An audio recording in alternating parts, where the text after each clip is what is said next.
You're listening to the Worldwide Sports Radio Network. Cause that's the bottom line. The Stone Cold said so. And so, goodbye. And good night. Bang! Settle! Because I'm better than you, and you know it. Yes, man! What the Rock is cooking! Now welcome to Off the Mats with Alex Lowe's and Josh Silverberg. All right, everybody. Good afternoon. Welcome to the re-debut, the repackaged episode of Off the Mat here on the Worldwide Sports Radio Network. Exciting times ahead. Definitely wanted to make up for last week. We do apologize for the inconvenience, but we're here. We're back. We're ready to go. I'm Josh Silverberg, bringing you all the action here on Off the Mat. With me, I'm in New York. With me, my brand new tag team partner, who I'm so excited to introduce, the beautiful sunny Florida, Mr. Alex Lowe's. What's happening, man? It's been a great week for wrestling, man. A lot has happened. The New Japan Cup, I can't wait to get into that. We have AEW versus NXT Wednesday Night Wars, and then a topic on The Undertaker. Yeah, for sure. We're going to get into all that. It's a jam-packed show, as the saying goes. So much to do, but so little time, and we're going to jump right into it. So I know we introduced ourselves last week, but because we had some technical difficulties, we want to reintroduce who we are, why we're here, and why we enjoy the sport of professional wrestling. Okay? Just wanted to make that clear. So, Alex, let's start with you first. Let the audience know who you are, my friend. So, I've been a wrestling fan since 2012. I've watched a lot of wrestlers come and go. My favorite wrestler that I grew up watching with the most has to be John Cena. John Cena has been an inspiration for me and a lot of people around the world, people who look up to him, and that was me watching John Cena, watching and growing with John Cena in his career. That was me growing up. And then another team I loved to watch, another wrestler I loved watching, which was a stable, The Shield, with Roman Reigns, Seth Rollins, and Dean Ambrose. Me and my friend grew up watching that team the most, and they were fun, man. Their promos were great, their matches were great, especially their matches against the Wyatt family. Those matches were incredible. Their rivalry with Evolution, those were some of my favorite moments growing up. Awesome. So I'll get into mine quick. And I know I made the joke last week, but of course I'm going to make it again. I've been watching wrestling as long as Alex is of his age. Alex is how old? 22 years old. I've been watching wrestling for 24 years. That's disturbing and awesome at the exact same time. You could ask my wife. I'm as passionate about wrestling as anything. I grew up during the Monday Night Wars, which is I tell Alex stories all the time about it because he always asks me, like, what show did you like more? Which one? And I'm not embarrassed. I was a WCW guy. I was a Sting fan growing up. He was my guy. He still is my guy. And the other good thing is, too, and you'll notice behind me, I always like to go with more nostalgic T-shirts. I told Alex this. I like to go with some legendary T-shirts. So because today is our first episode, it's going to be a legendary episode. I have my Terry Funk T-shirt and my Bret the Hitman Hart T-shirt right behind me as well. But I grew up a WCW fan. I've been to so many different events. I've been to 3 WrestleManias. I was at WrestleMania 20 with my father. My father took me to that at Madison Square Garden. That was incredible. I've been to I went to the G1 Supercard show last year. I've been to so many historic. I went to WCW. I went to Nitros at the Nassau Coliseum. And Alex, I don't know if you know what the Nassau Coliseum is. I'm sure you do. Your dad definitely knows what the Coliseum is. And I used to go to see, like I said, WCW all the time was my show, and then, of course, they went under.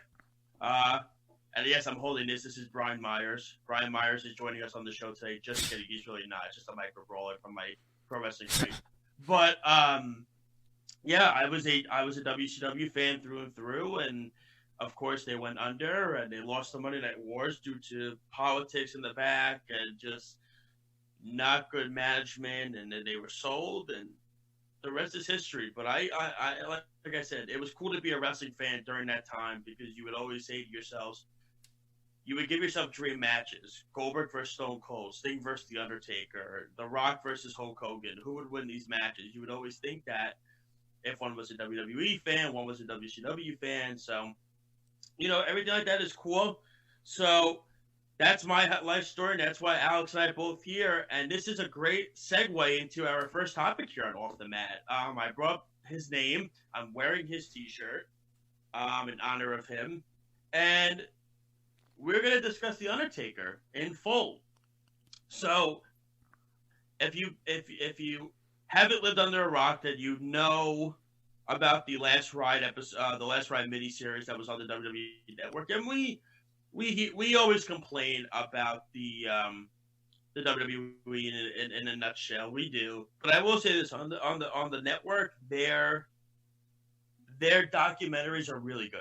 Yeah, their documentaries are phenomenal, especially the one with the Undertaker's was phenomenal. I loved every second of it. It was great. And that's exactly what we're getting right into, Alex. Their documentary series are always great, and the Last Ride series, and it really, I know Alex just finished watching it the other day, and Alex loved it. I can tell you that. He was telling me in text messages how much he loved it and how great it was. I grew up with The Undertaker when I was a little kid. That's how long I've been watching. The Undertaker has been through and through professional wrestling for me. And, when you watch the documentary, it takes you into a perspective of not just The Undertaker, but into Mark Calloway, into his personal life. Talks about his kids, married to Michelle McCool, outside the wrestling business, why he changed his character to the American Badass character, and he did all of that.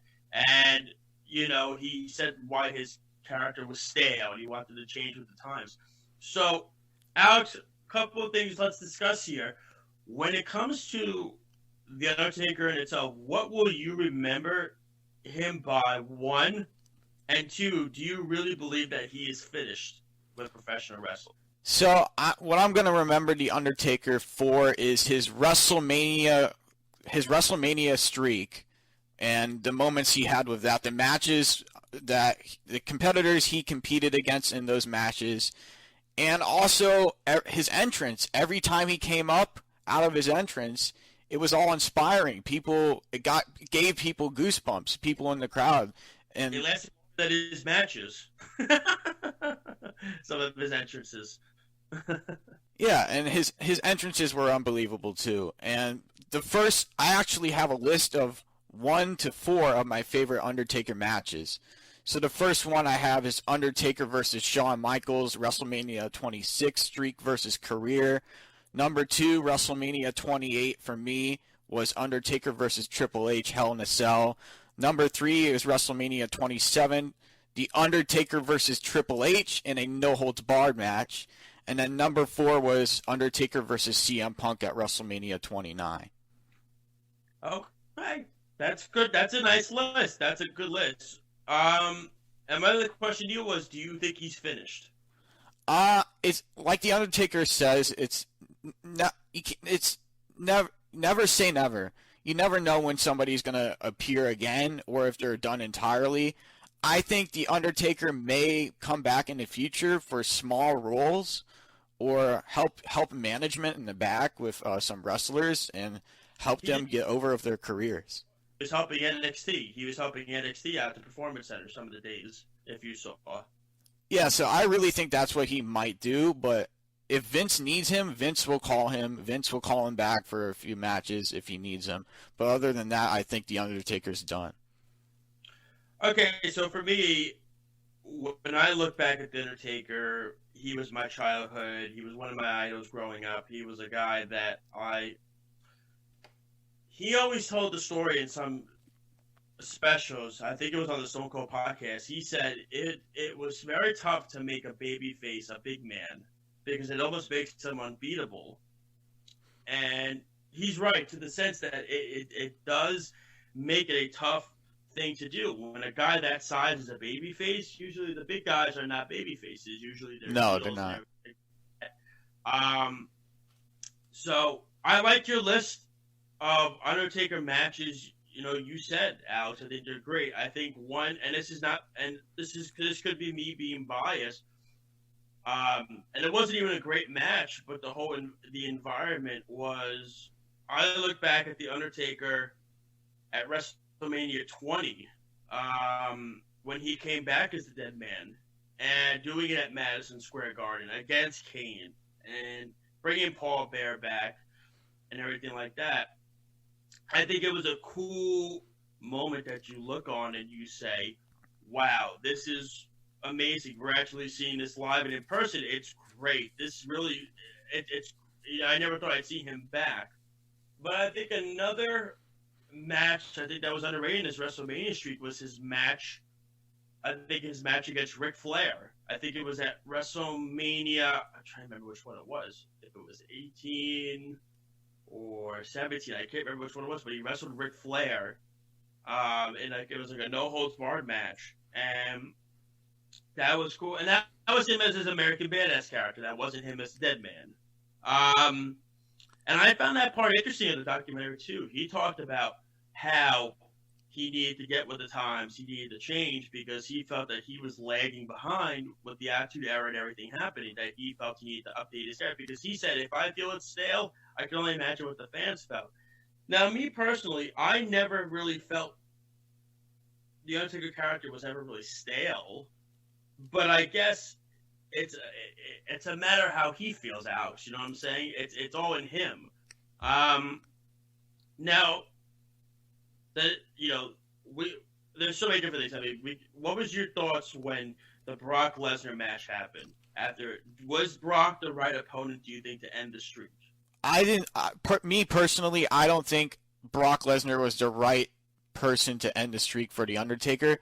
I thought it could have been somebody else a little bit more in depth in their career, but not as far as Brock Lesnar as he's been in his wrestling career. And he said in the documentary he didn't remember any of the match. He doesn't recall any of the match against Brock Lesnar. Do it though. He said he wanted Brock to do it though. Yeah, he wanted Brock to do it. He just didn't remember any of the match afterwards. In the match. Yes, he got an instant concussion, and that's something I never knew about the Undertaker because I remember watching that WrestleMania match live on TV with my friend, and we could tell he was slowing down. We could tell like he couldn't move quick enough to get around his opponent like he normally would in his prime. And we just saw that the Undertaker was kind of losing his momentum throughout the whole match. For sure, and I look back on it and I say to myself, when I look back, do I think Brock was the right guy to do it? I mean, look, he had the background. He was a former NCAA champion. He's a former UFC champion. He's a former WWE champion. IWGP champion as well. Champion in New Japan as well. Oh, trust me, when I was at the G1 Supercard show, when they showed his picture holding the belt, he got a reaction, all right. Let's just say it wasn't positive. But the fans of New Japan aren't the biggest fans of Brock. But do I think Brock? I mean, look, he had the accolades to be the guy. It's just, I don't know. I didn't think you had to do it. Maybe. I think you could have just kept it undefeated, and it would have been a thing, you know. But then the problem is too. It's almost like you look at it both ways, Alex. If you kept the streak undefeated, it would have been cool. It would have been awesome, something to be remembered by. The problem is, if you also, I feel, kept it undefeated, every single year people would have been like, okay, is Undertaker wrestling this year? He's 65 years old or 70 years old. Is he wrestling this year? Is he wrestling this year? Is he going to wrestle? You know what I mean? Yeah, I know what you mean. People would be questioning the Undertaker's ability to keep going. Yeah, for sure. And I think it's a tough call. He felt Brock was the right guy to do it. So, I mean, it's his decision. Whatever he's comfortable with the Undertaker, if he felt Shawn Michaels or one of those guys couldn't do it, and he thought Brock was the guy, clearly he had a decision to be made on that. So let's get to our last part of this topic before we get on to our next part, which will be our NXT AEW rivalry. Now, Alex, I'm putting you on the spot here, okay? So no pressure. Two choices. One, are you content with the Undertaker ending his wrestling career against AJ Styles in the Boneyard match? One. Or two, would you rather see the Undertaker wrestle again? And if you'd rather see him wrestle again, who is your dream opponent? So I'm going to go with the number 2 option. I think my dream opponent for the Undertaker would probably be somebody like Bobby Lashley. I think that would be a great match. Undertaker and Bobby Lashley at WrestleMania. I think that would be a great caliber main event. I think it would grab a lot of attention from the fans. Even at main event status. Yes, I'm putting it in main event status because I think it would grab a lot of attention from the fans, positive or negative. It doesn't matter which way you go with it. Kind of like John Cena in a way. Interesting. I never even thought about that. So I can make the case for 2 parts. One, I think the Boneyard match was phenomenal. I enjoyed the cinematic aspect of it. So if he left on that match, I'm okay with it. Seeing him ride off on his motorcycle and leaving, I'm okay with that. There's part of me though that says, I just feel like it's interesting because during the documentary, he was at gorilla position watching 35 next to Vince, and he said, I feel like I need to be out there. I can't believe I'm not out there. I mean, it's the same guy that went home that night just to go get his gear, just to do a little spot with Elias on Monday Night Raw, because Vince asked him to. I think Saudi Arabia money is going to come calling one time, because you know that if they go back to Saudi Arabia, which you know they will, there's always the money that he can't turn down. I also think WrestleMania 37, if it happens in Los Angeles, is too big of a spot for him to turn down, but we'll see. I would like to see him wrestle AJ in a regular singles match. I think AJ would be a phenomenal idea to have, and no pun intended. I know I said phenomenal, but no pun intended. AJ would be a guy that I think, and Taker said it in his documentary, he's as safe in the ring as can be. He's arguably the best wrestler in the world. And he didn't get to have a real, and his Boneyard match with AJ was awesome. So I think working with AJ Styles is one opponent I'd love to see him go against. And the other is, this is me being a little biased, so hear me out. I think if you let these two guys, Undertaker and his opponent, run their own promos, do the build-up the way they want to do it, let them have an 8 or 9 minute match, which is, Alex, I think you would agree, 8 or 9 minutes is not very long, right? No. That's very short, so that's a good amount of time. And you let them do it that way, I think it could work perfectly. And the guy I would think of is Sting. And I know people are saying, oh, we're so past it because Sting is older. And really quick, if you also want to, I'm going to do a little quick plug here. Check out my other show that I do with my buddies Lau Gillen, Scott Nebb, and Justin Carasiolo, Takedown Breakdown Radio on YouTube. Also follow us on TV Radio _. We go into depth about The Undertaker and facing Sting and under AJ Styles. And, I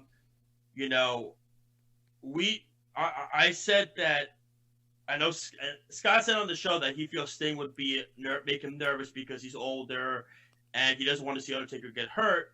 because he compared it to Goldberg. And I said, well, Goldberg is more of an unsafe wrestler because Goldberg has 2 moves. 1, 2, Goldberg ended Bret Hart's career. And 3, Goldberg got a concussion in his match with The Undertaker at Saudi Arabia. Sting is not Goldberg. Sting is a very safe worker. He can... he's a guy that's never hurt anybody. And I understand it would be 2 older guys wrestling. But you know what? We saw Ric Flair face Shawn Michaels at WrestleMania. That was a great match. We saw Undertaker face Shawn Michaels back-to-back years. Those were great matches. You can work with older guys. I just think an 8 or 9 minute match, let them have the nostalgic theater of Sting and The Undertaker. Let it have it in LA. Let the 2 of them fight for 8 or 9 minutes, and that's it. I'm not asking for a 20-minute marathon. Let them run their own promos. I think the fans want to see it. The fans have been wanting to see it for quite some time, and I just think it'd be worth the time. So I would say AJ Styles or Sting. Alex, you said Bobby Lashley, which is another intriguing one. But I'd be okay if Undertaker walked away. I would be very much okay if he walked away for good, and it's up to him. All right, let's get into our next topic, and here we go. The Wednesday night rivalries, man, it's happening. And during the next half of the show, we're going to preview Fyter Fest Night 1. So let's get into it. It's just so funny because for months and months and months, AEW has won the ratings war with NXT. Alex, coincidentally, on our first show here on Off the Mat, NXT destroys AEW in the ratings war. I couldn't believe that happened. I saw it on Brian Alvarez's Twitter that it was. I mean, of course, if you watch us, and if you check us out on Takedown Breakdown Radio on YouTube. If you watch, Lyle Gillett, my co-host, always goes into depth about the demographics. I know, Alex, you do the same thing. You do the whole demographic thing. I look at the numbers. NXT whooped AEW this week. Yeah, and I have the numbers right here in front of me.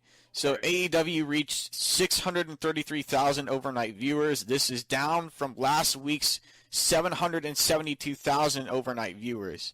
NXT reached 786,000 overnight viewers this week, up from last week's 746,000 overnight viewers. So that's a huge, huge improvement for NXT. It is. It absolutely is. And we're going to discuss right now. I'll start first. I thought NXT was the better show. I thought, first off, the Triple Threat main event, I knew was going to trump anything that was put on the air this past week. I thought it was excellent.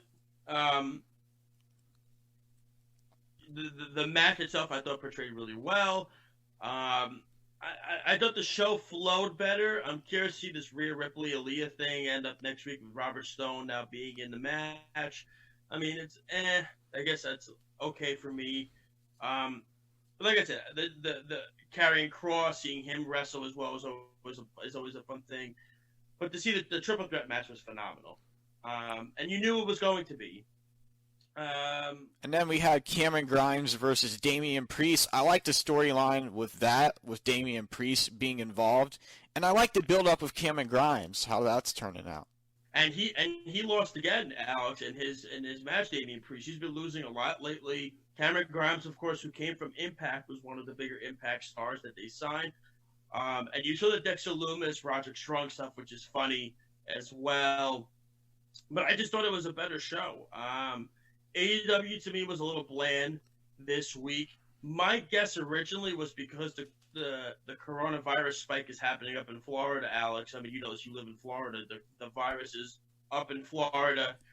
My guess was because Fyter Fest is next week, they wanted to save some of the guys. They didn't want them to leave their house or their hotel. No, they're trying to keep all their recent wrestlers safe. All their main top guys safe.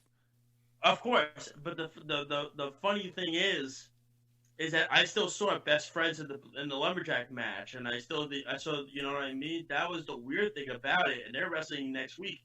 So, I mean, look, the Elite, they didn't wrestle. Nobody in the Elite had a match. Cody had the press conference with Hager. Cassidy Jericho thing was cool. Alex, which show did you enjoy more this week and why? So for me, I enjoyed NXT the more this week because with the amount of setup they had for their talent and how they're putting over their talent on NXT, it felt much more better than AEW this week. AEW was a little bit bland to me. I feel like there wasn't much going on for that show. I feel like they could have put some of their main talent on a little bit more, but not stress out their talent, but have a little bit of their talent on there for Fyter Fest, just to give people an idea of what's going to happen at Fyter Fest next week. No, for sure. And I think I look at it as NXT is starting to take the route that I've been wanting them to take for quite some time, which is less straight wrestling and more promo work. Because the problem with NXT was they would do weeks of 2 hours straight of wrestling. They wouldn't have any promos, no interviews. They had nothing. Now they're taking the approach of, okay, let's have promos. Let's have more mic work done. Let's do this. And to me, I think it was necessary. I do like the idea from AEW adding, and look, Alex, you already know the Lucha Brothers are my favorite tag team in the world, so I'm a little biased towards that. Having the Lucha Brothers in that match with Butcher and Blade against the Young Bucks, which we're not previewing night 2. I just wanted to clarify that. So next half of the show, we're only previewing night 1. Next week, we're going to preview night 2. But to see the Lucha Brothers back together, Rey Fenix and Pentagon Jr., was really interesting. It's an interesting dynamic because you look at the tag teams that are in that match now. The Young Bucks, FTR, the Lucha Brothers, Butcher and Blade. You can make a case. Three of those 4 tag teams are top 5 tag teams top, not even arguably. 3 of them are top 10. 2 of them are probably top 5. And you look back on how that setup was, and it was cool. But again, we didn't see any of the elite. Hangman and Kenny were out. We didn't see John Moxley at all. Well, Moxley, the reason being is because Renee Young has COVID-19, so he's treating her. So that's why he was not able to do the show. And I am kind of curious if they still have the match with Brian Cage at Fyter Fest Night 2. I'm very curious now if Moxley gets cleared, because they say 2 weeks. It's cutting it close with Night 2 for Fyter Fest. But the really quick, because I know we got to go to a break soon. Really quick, the thing that bothered me, and Alex, I know I texted this to you. Where's the build-up by NXT for when they're doing a show like the Great American Bash, which they're doing for the next 2 weeks, like Fyter Fest is? It was just such a spur-of-the-moment kind of, okay, here, let's put the Great American Bash together. You know what I'm saying? Mm-hmm. Like, there was no build-up. There was no build-up, no promo for it, no preview. It was so random, and I feel like something like that, you want to build it up. I mean, I didn't understand it, because I don't even know what the card is for the Great American Bash. How are they doing this? Are they having the stage? Are they having the stage looking like the old WCW stuff at the Great American Bash? Or are they, like, how is this going to happen? I don't know. It was just such a random thing, Alex. Yeah, it definitely was, and I'm hoping they do eventually do a preview for the Great American Bash very soon. Hopefully next week when they show NXT. Wednesday. It starts Wednesday? It's 2 weeks. It's just like Fyter Fest. They're doing it for 2 weeks. So they start Great American Bash night 1 Wednesday, then night 2 is the next Wednesday. I feel they should have previewed it before, like built it up beforehand. And that's kind of where NXT's missing the mark there, and I feel like they need to build up their main shows, their pay-per-views better. No, for sure. I just think it was such a random thing. I go on Twitter, and I'm like, reports are NXT to have Great American Bash 2-night event starting next week. I'm like, what? I'm like, that was so random. Why Why did they just build this up? Where's the promo work? Where's the preview? You know what I mean? And then even for Fyter Fest, you didn't have to do Fyter Fest. I don't like the idea of Fyter Fest being 2 nights. I would have been fine with it just being on a Saturday on pay-per-view. I think it would have been fine. The 2-night thing is interesting by Tony Khan and company. So I feel like both companies, when you think about it, Alex, they kind of missed the mark on how it could be done. But we'll see going forward. All right. We're going to go to a quick break. It is time. Alex and I are going to take a breather. When we come back, there's a lot more still to get to. We're going to preview Fyter Fest. We're going to get into a couple of cool segments that we have, including Alex's creation, which is cool. So we'll do that when we get back. And then we're going to talk about, is New Japan meeting our expectations? Yes or no? And why will be the answer. Plus, don't forget our last segment of the show. This is Off the Mat on the Worldwide Sports Radio Network. Also, don't forget, download our app, okay? WWSRN is all you have to type in on the Apple Store and Google Play, WWSRN. That's all you have to do, all right, to find us. We'll be right back. This is Off the Mat on the Worldwide Sports Radio Network. It's the Worldwide Sports Radio Network.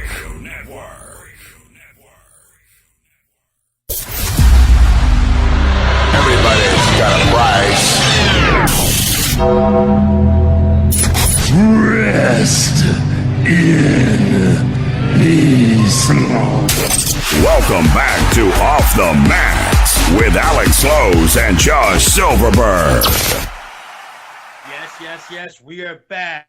Second half of Off the Mat here on the Worldwide Sports Radio Network. And also, please, if you want to follow us more, check us out on our app. WWSRN is all you have to type in on the Apple Store, on Google Play. Check us out on Facebook, Twitter, Instagram. We are all over the place, YouTube, everywhere. And check out our Off the Mat pages as well.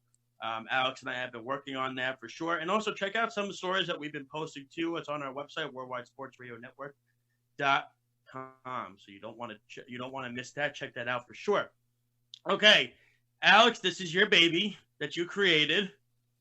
All right. Yep, this day in wrestling history, and today I got King of the Ring 1999.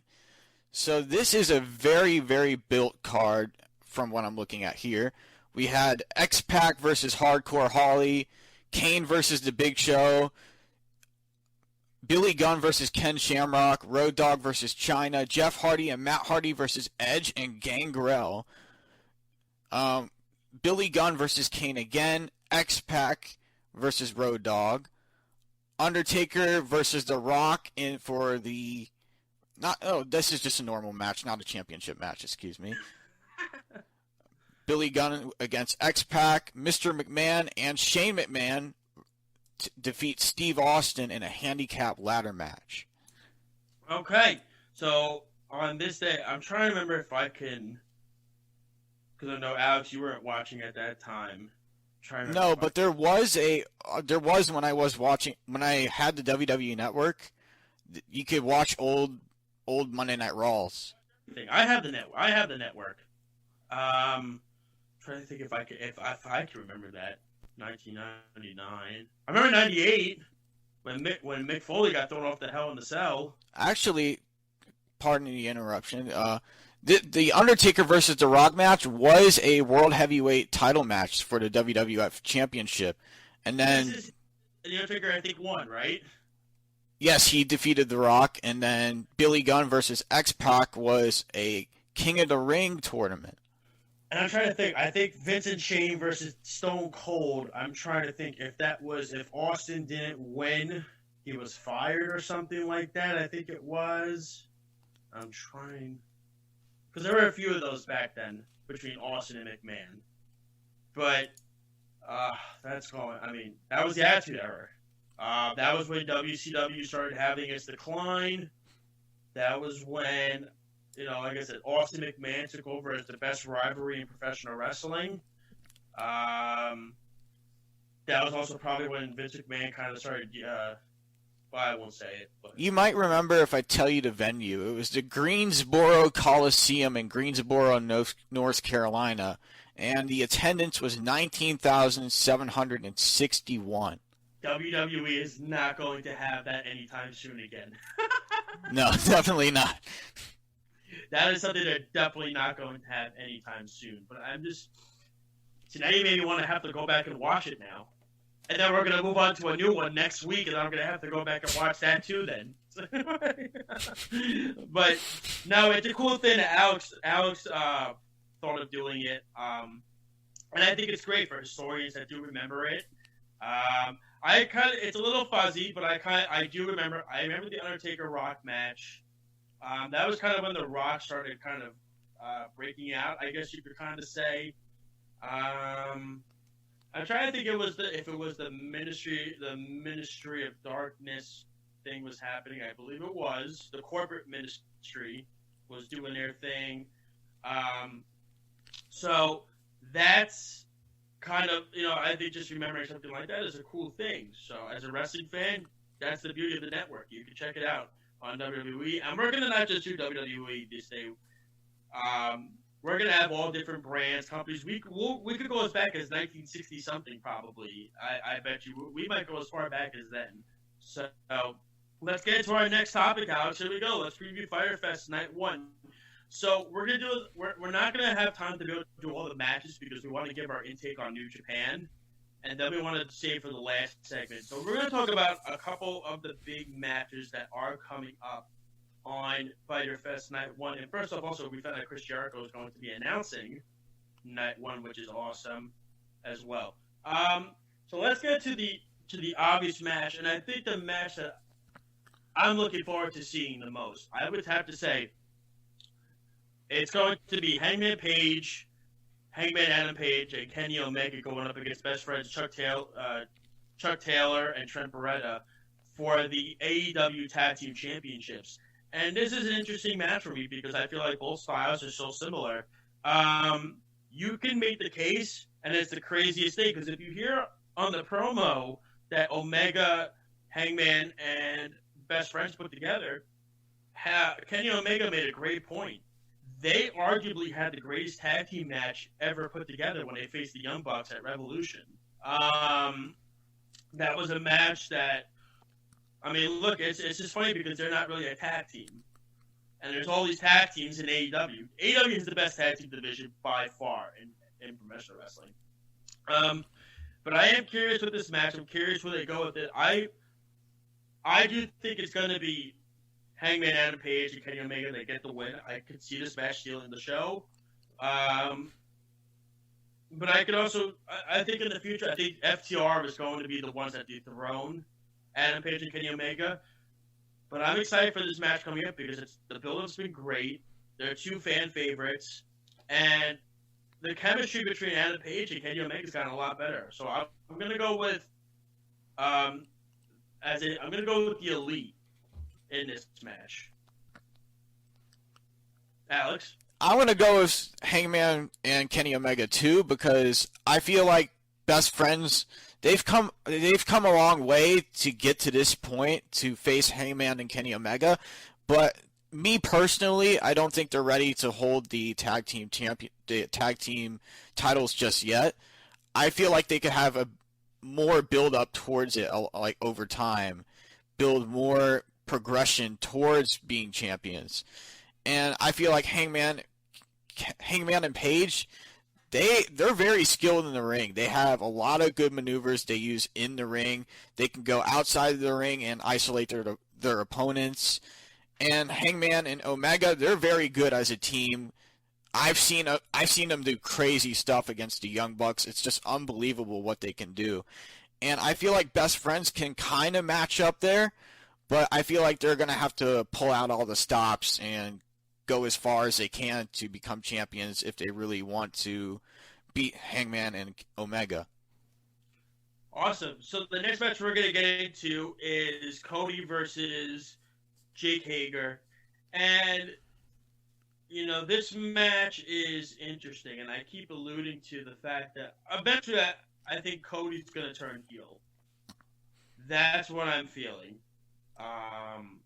you're starting to see a couple of things unravel. And the reason why I say that, Alex, is because Cody has constantly said, am I part of the elite still? Am I part of the Nightmare family still? I like to think so. But then he goes like this with his fingers on his shoulder. And his coach, Arn Anderson, was part of the Four Horsemen.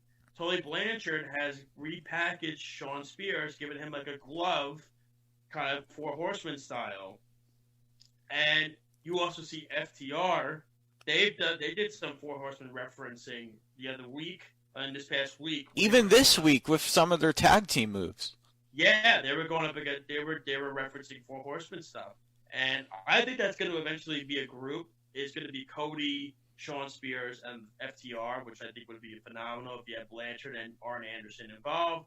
And of course, you saw them looking in the audience, Arn Anderson and Tully Blanchard, scouting FTR for their first match.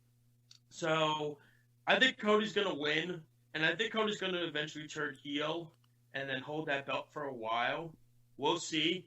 I don't know if Hager's going to be the one that dethrones it, because I don't know if Hager is. I don't know. I don't think Hager, as they say, moves the needle. As they say, I don't think he really moves it very much. And to me, that's just he's got a dry kind of way about him. I like Jake Hager. I think he's phenomenal in the inner circle. He's a great addition to AEW, but I'm going to go with Cody in this one. I'm going to have to agree with you on that one. I'm going to go with Cody. Even though Jake Hager, he did if you saw this Wednesday, they had a press conference. I feel like he could have put himself over more in that press conference, but instead they just had him show up late, and he only said about like 2-3 words. That's what he does. He doesn't talk very much, but I mean, he did stick his fist in Cody's face, which was interesting. That was very interesting, and I feel like Jake Hager is he's going to be aggressive. He is going to be a tough competitor for Cody in the ring, because Jake Hager has that MMA style background. He's fought in Bellator MMA.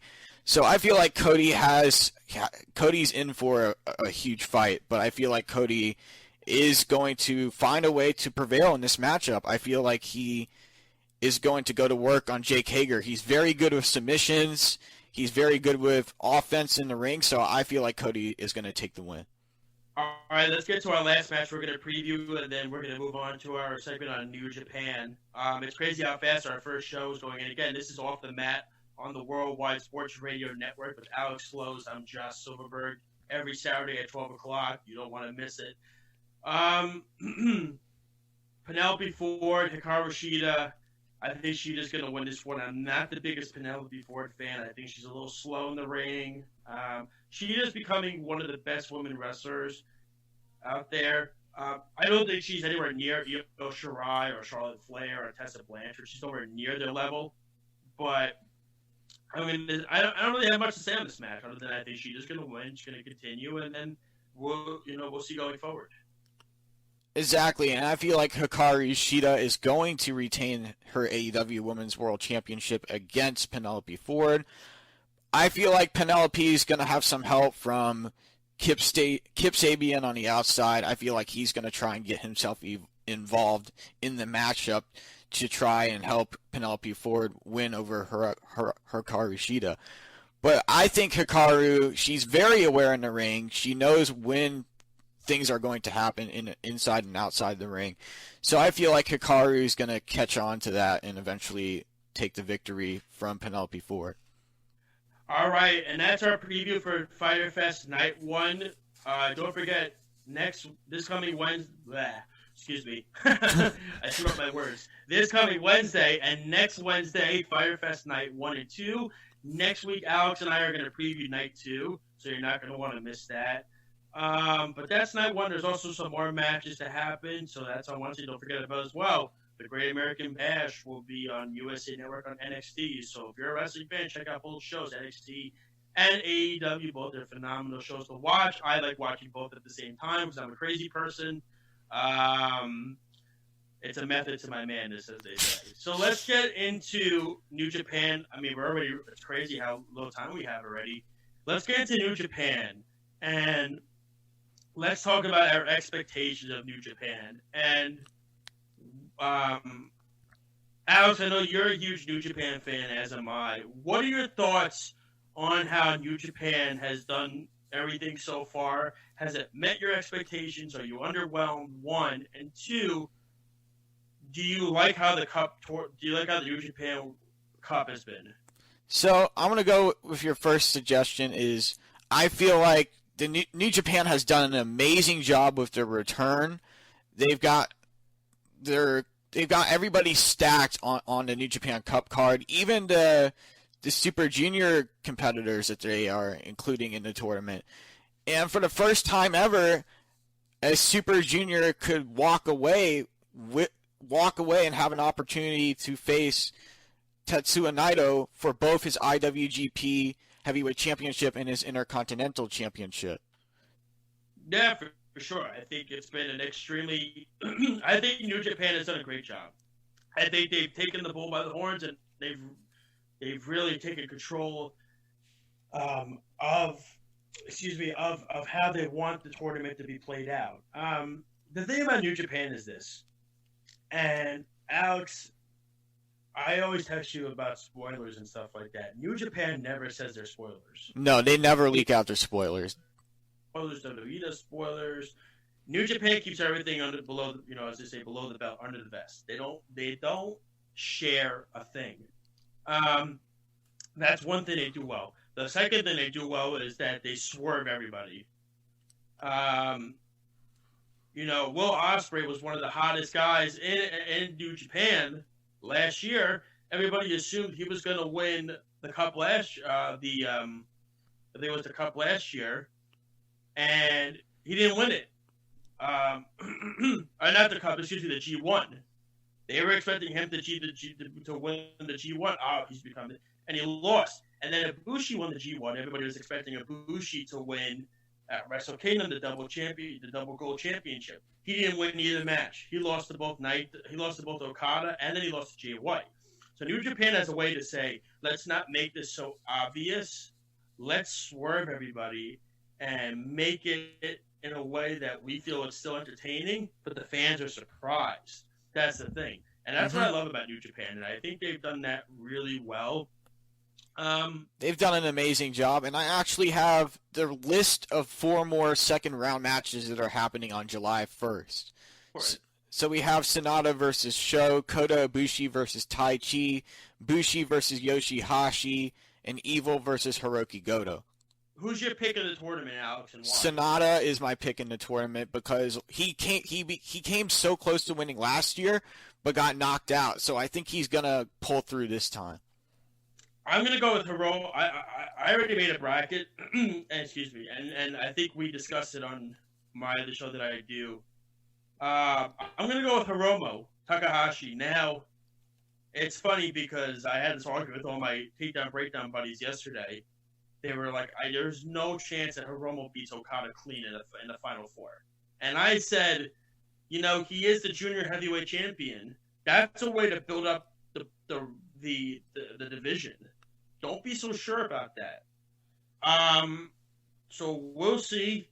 They were supposed to have Naito versus Takahashi before the pandemic happened. Pro Wrestling Tees made a T-shirt about the event. They did a whole build-up of it. LIJ versus LIJ. And then of course the pandemic happened and it faltered. It failed. We didn't get it. The build-up with it was so heavy that I feel like it would be a disservice if we don't get that match. Now, of course, if that match happens, my guess is we'll know what the outcome's going to be. I would think Naito will probably win because you're not going to put 3 belts on Takahashi. That would be insane. Not that Hiromu can't do it. He can. I just think it would be too much. But I'm still sticking with Hiromu. I just think a lot of people are picking Okada. A lot of people are picking Ibushi. And it's just too obvious for me. I think it's just too it's too easy to guess. New Japan likes to do these ways they have about it where they change it up on people at the last second. So, but I've loved what they've done so far. I think the matches have been extremely entertaining. And I'm gonna ask you, what are your favorite matches from the tournament so far? Because there's been a lot. There's been a couple. I loved El Desperado versus Ishii. I thought that was great. I thought Yano Takahashi was funny. It wasn't really a match. It was just more comedy. There's a couple of matches that are coming up that I'm really, really excited for. I'm excited for Goto versus Evil. Very excited for that one. And I really want Takahashi and Okada to wrestle in the Final Four. I really want to see that outcome. What about you, Alex? That would be a good Final Four, but I think Sonata. For me, it would be Sonata, Tai Chi, Bushi, and Evil that go at each other in the Final Four. That would be interesting. Bushi and Evil. That would be good, huh? Because it's LIJ versus LIJ, huh? Oh, you say Ibushi or Bushi? Bushi. You said Bushi. Okay. This will be LIJ versus LIJ then. So that would be interesting. Okay, here we go. And again, you're listening to the Worldwide Sports Radio Network. This is our debut episode of Off the Mat. I'm Josh Silverberg, of course, here in beautiful New York. It's actually going to be pouring in about 2 seconds. With me, my tag team partner, Mr. Alex Flows, all the way in sunny Tampa, Florida. I don't know if it's raining in Florida. It's raining every day. No, it's not actually raining. It rained pretty hard yesterday. We're mostly just getting clouds today. But that's how crazy this is that, we're going to take this show to new heights. It's going to be phenomenal. You want to check us out every Saturday at 12 o'clock. YouTube, Facebook, Twitter, Instagram, we're all over the place. So I'll do that plug after we're done with our last segment. So this is a segment we're going to do every week. This is called The Finishing Move. This is what we're going to do. We are going to pick a topic that we did not discuss on the show today, and we're going to discuss it really quickly and talk about it. So, Alex, go. So you mentioned it earlier. It's Tessa Blanchard. You talked about... He stole my segment. Go, Alex. You talked about her getting released, and I'm not sure what the purpose was for her getting released, but you know more about it. So the purpose of her release was this. She is in Mexico City. She did not want to lose the championship at Slammiversary, but she didn't want to go to Slammiversary. They wanted her to make promos for the show. They gave her a deadline. She didn't do it, and they've terminated her contract early. And look, there's reports that Nyla Rose will face TBD night 2. We'll see where that goes. If the thing about Tessa is, and I love Tessa Blanchard, she's very difficult to work with. She's a tough person to work with. I've read she's somebody that, behind the scenes, a little rough on the edges, but we'll see. All right, but Alex, that was a good finishing move for you there. My finishing move for me is about the pandemic, and should wrestling still be happening during this pandemic, especially in where they're doing it in Florida?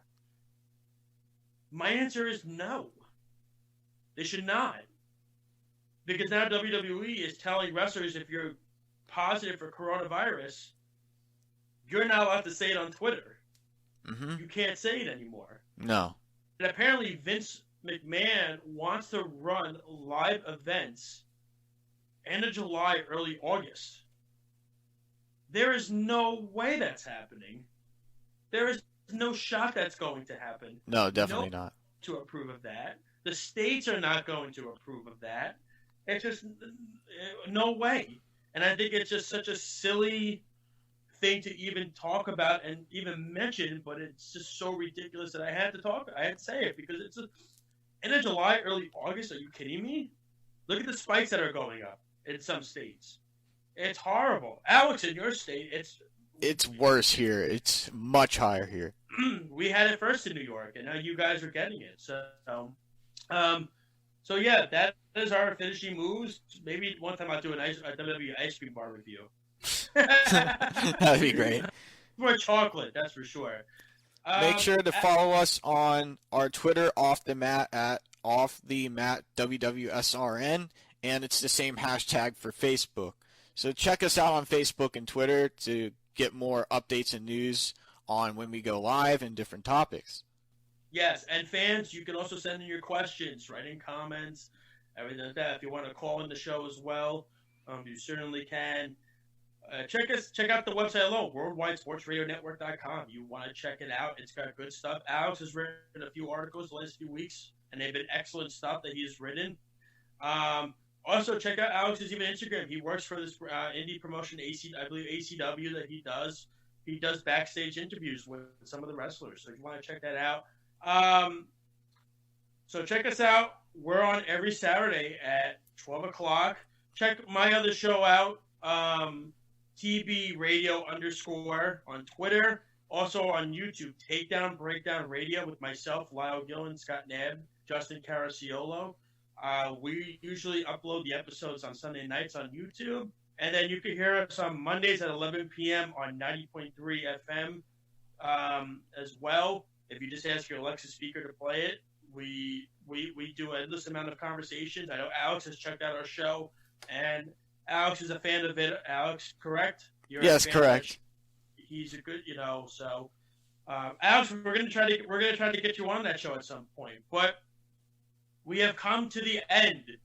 We have made our main roster debut, Alex. I think it was a complete success. It was phenomenal today. Again, no pun intended to AJ Styles. Enjoy Fyter Fest, everybody. Enjoy Great American Bash on Wednesday. Enjoy the New Japan Cup tournament. There's so much action happening. Alex, always a pleasure. Have a wonderful rest of the weekend. You too, man. Have a great weekend. Have a great weekend to all the listeners out there. Thank you so much, everybody. Please stay healthy. Please stay safe and enjoy. We have excellent other programs during the week here on the Worldwide Sports Radio Network, so you're going to want to check out all the programming as well. Don't forget to download our app, WWSRN, Google Play Store, Apple Store as well. Okay? You're listening to the Worldwide Sports Radio Network. This is Off the Mat. Take care, everybody. Have a great weekend. It's the Worldwide Sports Radio Network.